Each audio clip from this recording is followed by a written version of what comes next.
Welcome to Unplug the Connection series. Today's topic is Put Your Phone Down. I am Isaiah. I'm Cleopatra.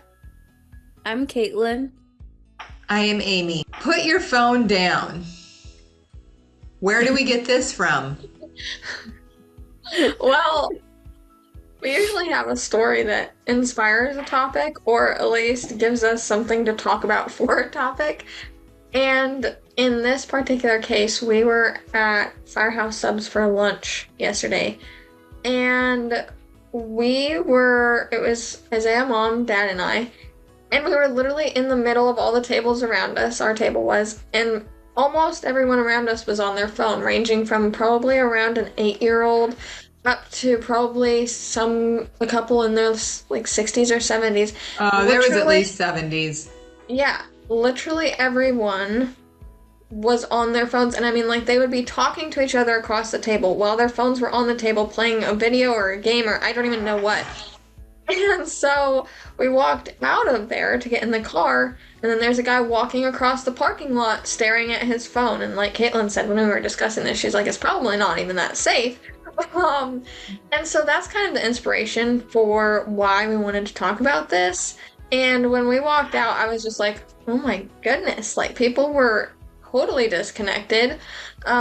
Even if they were talking, like they were so distracted, you can just tell like by their conversation that they're so distracted because it's impossible to be fully present in the conversation if your phone is in your hand or if it's even laying on the table and like you're not looking at it, but like it's playing some kind of video or whatever. It's impossible to be fully present. And so that's kind of what spurred this conversation. Maybe we should say put your phone away. Yeah. You know, Or, like off the table. Yeah. Mm-hmm. Yeah. Well, and the funny thing about that is like proper etiquette is actually personal belongings are not supposed to be on the table. So like sunglasses, and that would obviously apply to your phone. Like it's not even supposed to be on the table. So actually you are supposed to put it away if you want to be. We keep the proper police with us. So, I mean, it's a polite thing to do, actually, not just like a healthy thing. It's a polite thing to do, is to not have your phone on the table. But it is healthier for us because we actually cannot engage in two things like that at the same time. We cannot be having something play on our phone and actually be fully engaged and fully present in a conversation. You know, there's the politeness of, okay, excuse me, I'm going to look something up on my phone, or we're having a conversation, we want to check something, look something up. But it's not possible. Us humans cannot do that. Well, and I think, Isaiah, did you have a stat? Or go ahead, Caitlin. no, if he's got a stat, that's fine. It doesn't matter. The stat can wait.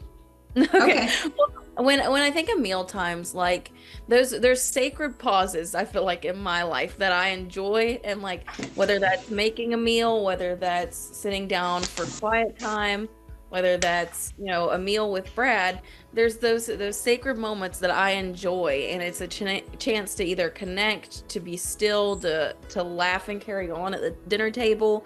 And I just think it's important. The purpose of the table is to just take time to enjoy one another and to connect without interruption, whether that be your phone or work or whatever.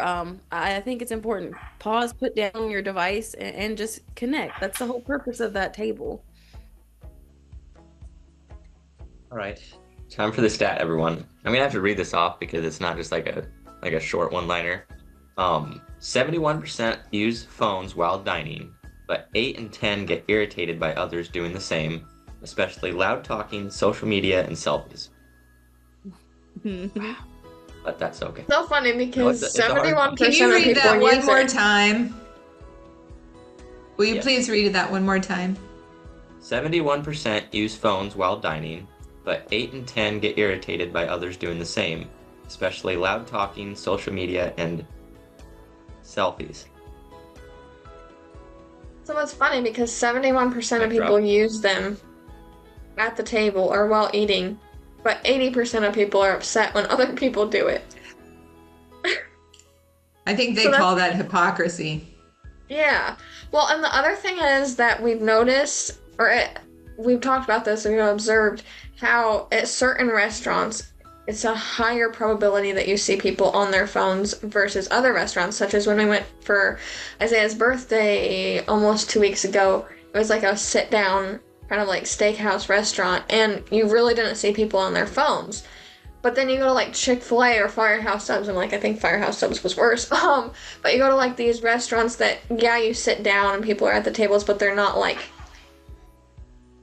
the same like environment, and it's crazy how many people are on their phones, or sometimes it's like tablets or iPads or whatever for kids or whatever. But we have observed the differences like in restaurants of who is more present in the conversation that they're having over the table or who is not. So yeah. We have. And I think it can be very uncomfortable for anyone to say anything to the other people at the table due to the backlash or the repercussions, the uncomfortableness. And I think that's really sad how we've turned so much as a society that it's healthier for us, but we're not able to say anything about that either because it'd be healthier for everybody at the table. Mm-hmm. Well, and it's just, I mean, I think about when I've been sitting at a table with people who have been on their phones and I'm not on my phone. It's like number one, you can't connect like we were talking about earlier. It's impossible to actually fully connect in that conversation, even if you're talking to each other. And number two, like Mom said, it is uncomfortable because if they're on their phone, even if they're aware of it, which they're most often probably not like completely aware to the point where they would want to change it because they don't, like they don't care. They're going to use their phone. So I would agree that it can be uncomfortable to say, hey, would you be willing to put your phone down while we're eating or while we finish this meal or even while we're playing a game? We've experienced that. We're not even eating or we're eating while we're playing games, but we're just playing a game of cards or a board game or whatever, and you have people on their phones, they can't concentrate on the game. So like, just like you can't concentrate on a conversation, you definitely can't concentrate on a game. And so I think back to when people didn't have phones. Obviously, there's always been distractions that people can occupy themselves with. It's not like that hasn't always existed. But at the same time, I think people were more present when they didn't have something like a phone as the distraction. And people played more games and they enjoyed more meals together. I mean, you have to have people enjoying meals together to begin with, or sitting down to have a meal together. What do you think are benefits of any of us not having them while playing a game or eating? What are some of the benefits all of us can think of that can help others and help us, remind us, okay, let's not be that way or do that or whatever? What do you think? I mean, one of them for me is you can have a lot more laughs.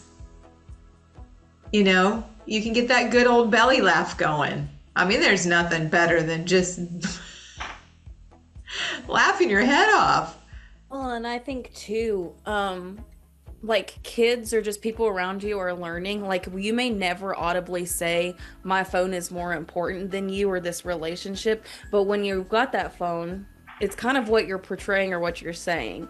And so kids pick up on that. And so when they see us unplugging, the benefit of unplugging, kids, people, whatever, are going to pick up on, hey, prioritizing what matters most. And I think that's really, really important because we're setting an example, and we have to somebody has to break, those unhealthy habits. And so it starts with you in your home. And I think that's a benefit of it. Whoever's in your home is going to see that, and they're going to have to deal with that themselves, and you can silently pray for it. Yeah, to play off what Caitlin said, I think it's also respect. She was saying, like, whether you're sitting having a meal with someone else or playing a game or even just having a conversation, like as soon as you pull your phone out for no like specific reason, I guess, like instantly they're going to be like, oh, okay, well, I guess that conversation's over. Or what have you, and then like depending on the person, then they'd pull their phone out, and then you're both just staring at your screens and no longer having conversation. But yeah, I feel like respect is a big one. I feel like meaning would be another one, because even not at the table, just conversations in general. When you don't have a phone between you, I guess you want to say, I've noticed that the conversation usually has a lot more meaning. And you're hearing whatever that other person has to say, and hopefully they're hearing you too. And it gives a totally different purpose to it, because you're not distracted, you're not thinking about whatever you're looking at on your phone. And I would agree with Isaiah. I think it is a matter of respect. I think that it's become so lackadaisical, just like a lot of things today. And we've talked about, like, when you're standing in the grocery store line and you're the only person not on your phone, you might look like the oddball out, but actually you're fully aware of your surroundings. You have the capacity to, like, think about something beyond what's in your hand right at that moment. And so I think it also gives you a lot more opportunity than the people who are glued to their devices. You have the opportunity to think, you have the opportunity to actually interact, and you have the opportunity to recognize what's really around you. Like Caitlin said, what matters most. Well, and the watches, we used to all wear smartwatches, and then, so you don't even need your phone, you have that. So, I mean, once you look, we've discussed in our other videos, we've talked about the amount of time that it takes to actually get your concentration back and your focus, even if you're working on something or even in a conversation. Once we get that broken from your phone or any kind, your watch or anything, your attention goes. And so once again, it may take, what did we say, 17 to like 50 some minutes to come back around. And going back to the grocery, what about just having fun and talking with other people in line, or the cashier or the bagger or whatever it is? It's interaction. It's healthy. I'm a big hugger. I love hugging. People ask these guys, there's a lot of people I'll hug, not out of it has to be acceptable and all that kind of stuff. But it's like, the simple things, the connection between human beings. And with that, we can't get that through that device. Doesn't matter. Chemically, neurologically, all of it, we cannot get it from a device. There won't be a day. Real quick, I want to play off what Mom was saying about watches, wristwatches, because I am not proud of my times when I wore an Apple Watch and a smartwatch before that. But it's been 13 months of me in the watch enthusiast world, so it's been a slippery slope. But I did want to say, we were watching a video about watches, of course, and this guy was saying how he does not prefer an Apple Watch because he doesn't want the dings, the notifications, the buzzes, all that stuff. He's going to wear a watch for one purpose, and that's to tell the time. So I feel like all these people, like when you wear a smartwatch, it is a miniature phone on your wrist. Like it's that little box on your wrist that's going to distract you. And I know a lot of people these days say, well, when I'm at work, I can't have my phone, so then the notifications come to my watch. But that's no different. It's still a distraction. It's still going to steal your focus. So I want to put that out there. Well, like even last week we were at Barnes & Noble and I was making my tea, and there was these two ladies sitting there at a table, like talking to me. They were having a full-on discussion. And then, like, as I'm going to be walking back to our table, the one lady, like, pauses and she's looking down at her wrist to see, like, whatever message or whatever came in. And I'm like, it literally just drew her fully out of the conversation, and she's not even going to necessarily recognize it, because, like, in that moment, when you're used to that, you don't recognize that it's drawing you out of the conversation or the moment like that. But I'm like, they were in this actual conversation, and then she's looking down, and in this case, like Isaiah said, people say, well, I don't have my phone, so, I'm not using my phone, but it's the same thing, it's just a different device.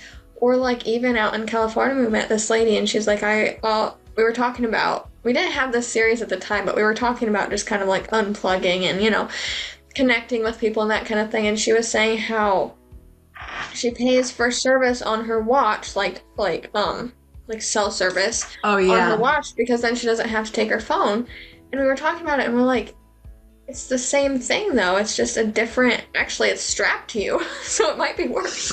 But it's the same thing. It's a distraction. It's notifications. It's all of that. And so, in my opinion, that's taking it a step further by wearing that and having that constantly on your wrist, and giving you the notifications even than your phone, because your phone can be set elsewhere.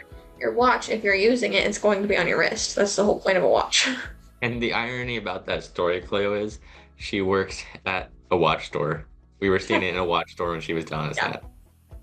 Yeah, We're so like, our faces had to be like, okay, you're showing us watches, like real wristwatches, and you're telling us that you wear an Apple Watch with cell service. Like, Yeah. okay, that's kind of conflicting.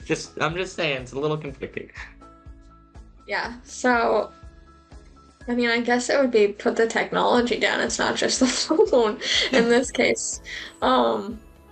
But I think our whole point is just because we want to see people genuinely connecting more and having those conversations, having those meaningful moments. And then once you do start doing it, though, like I said earlier, you start to recognize the meaning. So a super little interaction with someone is going to make you so much more happier and just like more excited and rejuvenated, in my opinion, than whatever you're doing on your phone. I've noticed that from real life. So like I can say that, not just like guessing, like I can say from experience that those little interactions with people could be as simple as smiling at somebody. The other day when we were working at Whole Foods, people would walk by and I would smile and they would smile, and it just makes you feel good because you're acknowledging each other. I have no idea who this person was or these people were. They have no idea who I was, but you're making like a little effort to make a connection with somebody. And I think that's what we've talked about too. Like Mom said, what happened to making those connections, whether you know the person or not, whether you ever see the person again or not. I think it's important too. Another benefit from unplugging, our brains can never fully rest when we're half present. And so for your health as well, because you'll be mentally scattered. And I'm speaking from experience. Whenever you've got your different notifications and whatnot, and especially even at the meal table, I just think you're very scattered. You're not connected, and I think for your own mental health and clarity, and your spiritual health too, it's important to give your mind that rest. Too. So just another little tidbit I wanted to throw in as far as it benefits your health too. Well, and we would encourage you to sign up for our Unplug to Plug In 31-day challenge, because we have a lot of amazing topics. We send out one every single day to help you change the habits from unplugging from any kind of technology to plugging into what truly matters most. And we are here to be able to help anybody because we are on this journey and we have been experiencing it, and we always experiment and explore to see what works, what doesn't, how can you go about changing these habits, why, all of that. So does anybody else have anything they want to include, or should we give a takeaway?